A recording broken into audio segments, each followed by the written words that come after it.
बच्चों आज हम जानेंगे प्राइम नंबर्स के बारे में। प्राइम नंबर्स यानी कि अभाज्य संख्याएं, ऐसी संख्याएं जो which can be divisible by itself, जो केवल खुद से डिवाइड होती हैं, या फिर ऐसी संख्याएं जो केवल एक के टेबल में आती हैं, वन के टेबल में आती है, वो सभी नंबर प्राइम नंबर्स कहलाते हैं। केवल यही दोनों कंडीशन, अगर नोट में हम देख सकते हैं कि नॉट मोर देन 2 फैक्टर्स, 2 से ज्यादा फैक्टर नहीं होने चाहिए, यानी एक तो खुद के टेबल में आना चाहिए और दूसरा वन के टेबल में आना चाहिए। अगर इन दोनों कंडीशन के अलावा और किसी टेबल से ये डिवाइड होता है अगर ऐसा नंबर, तो वो प्राइम नंबर नहीं होगा।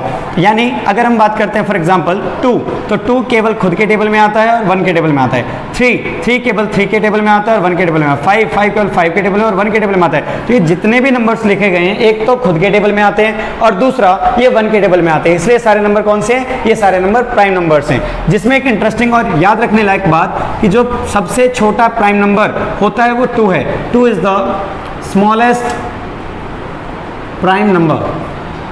सबसे छोटा अभाज्य संख्या कौन सा होता है? तो ये 2 होता है। ओके।